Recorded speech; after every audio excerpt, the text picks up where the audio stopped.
press 2. For the Human Resources Office, press 3. For USAID, press 4. For operator assistance, please hold or press 0.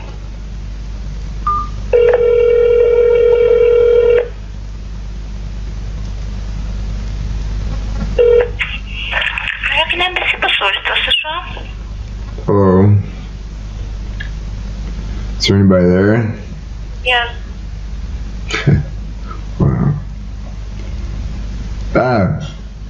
Can I speak to the commercial service officer, please? Come on, please. Uh-huh.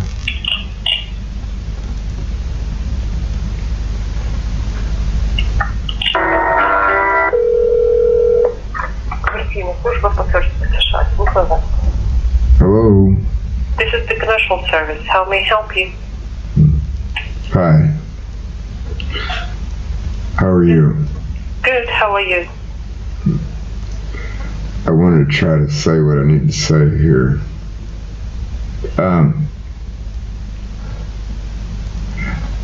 I've got to get some equipment ready to be exported from America to Ukraine. We're going to put it on an American truck and put the American truck on an American boat. And we're going to bring the American boat to Ukraine. And when I do that, I can go home. The U.S. Import-Export Bank has said that they would give me the guarantees for my working capital and the guarantees for my customers in Ukraine, because I'm one of the ones that had stuff stolen from me down there in Crimea, and that's a whole nother story. I'm just trying to stay focused. I'm very tired, and I needed to get my family home because my health isn't very good. So I think I need a document. I tried to get it, but somebody tried to tell me that I couldn't get it because I wouldn't do something. I don't know what they were even talking about. But my point is these computer systems don't really work normal in Ukraine.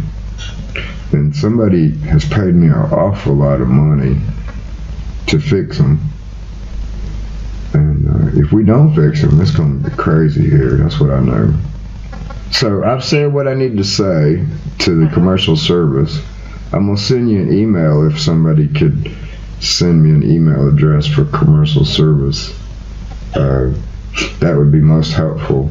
I got to get home. I need to go to surgery. This ain't no joke. My health is bad. So I got about 10 days.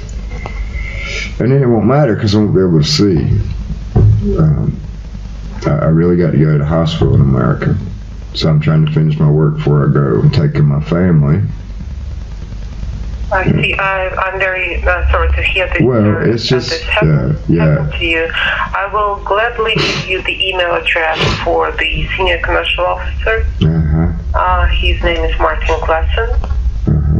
And may I also ask you what kind of equipment you brought to Ukraine? Yes, ma'am. It's simple things. It's supposed to be little antennas that you would put on the side of your house, and a little antenna that you connect to your computer.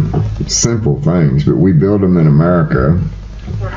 And if you install them in Ukraine, what happens is you get better communications out there where there ain't no telephone or nothing, right? Because see, there's a lot of people that don't live in these cities. All right. And there's a lot of schools, and they don't know what's going on now. So we're just building a new radio station, and a TV station, and a bank that belongs to an American in Ukraine. It's only taken us 15 years to get that done. And you mentioned that the boat to Ukraine came to which port? Well, that's what I was thinking about. What we want to do is the boat's supposed to leave Charleston in the United States, and then it'll come to I think Odessa is where. All right. Yeah, Yeah. So I think, I believe you need to, of course, notify the officer in our department. Yes, ma'am. Because we need a document signed so that, and we already understand on you know, an American boat coming to Ukraine, ain't nobody gonna bother. But we gotta take our trucks off of the boat, and we wanted to make sure that because we got to send trucks from Odessa to Lvov, and then from Lvov to Kiev, and then from Kiev to Dnipro, and then back to Odessa. So so those trucks are going to draw a square, right?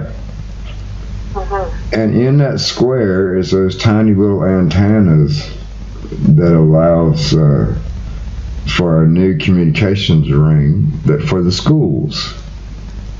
And we've already talked to people at the banks. The people at the banking university have agreed to let us set up computer labs to teach their people.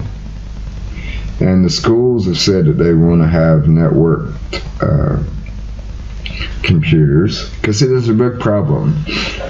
There's, under Title 47, United States Code, telecommunications, we're trying to protect the signal from bad things. We're saying, no, the children don't need to look at that stuff because their parents don't want them to look at it.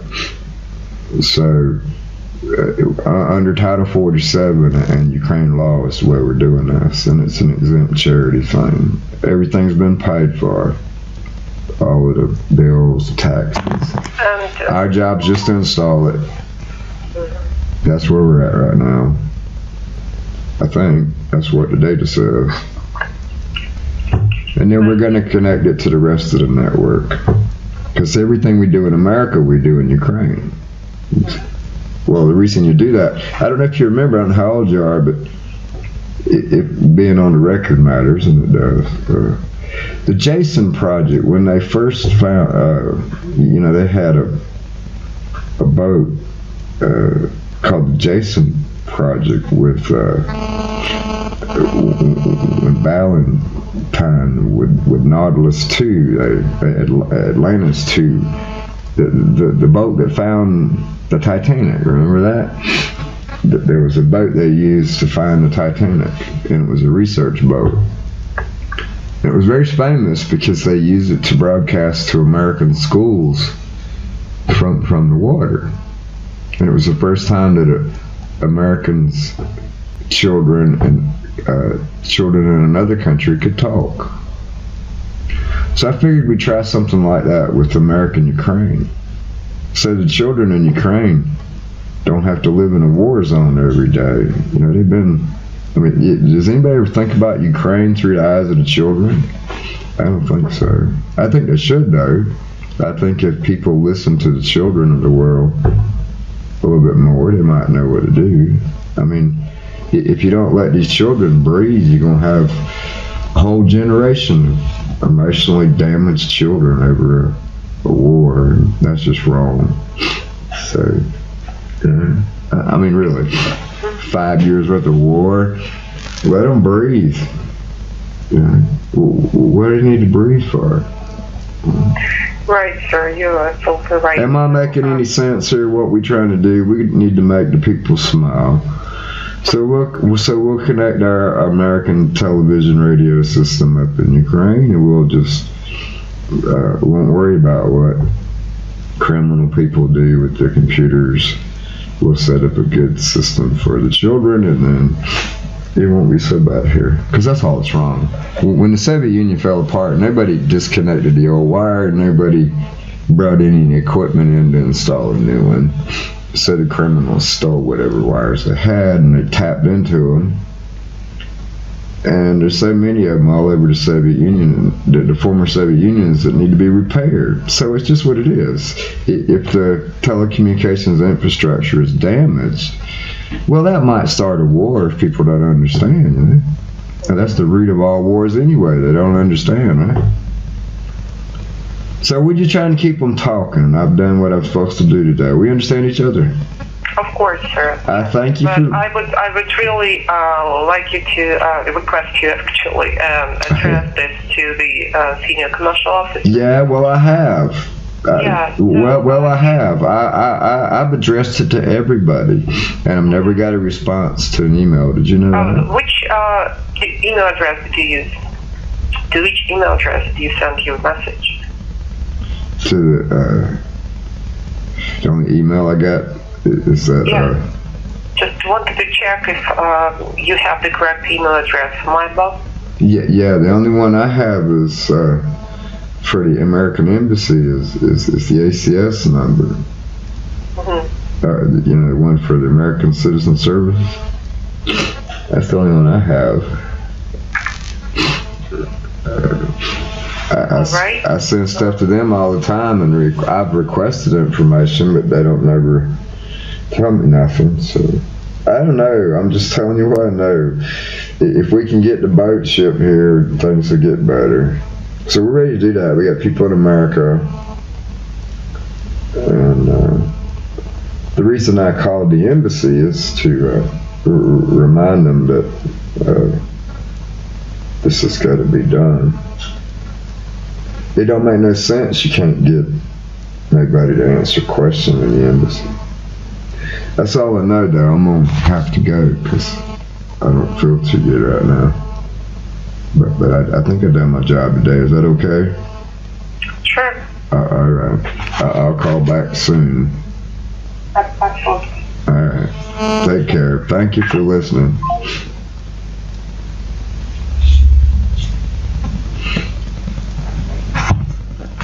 Well, I guess I recorded that the right way. If I didn't, well, okay.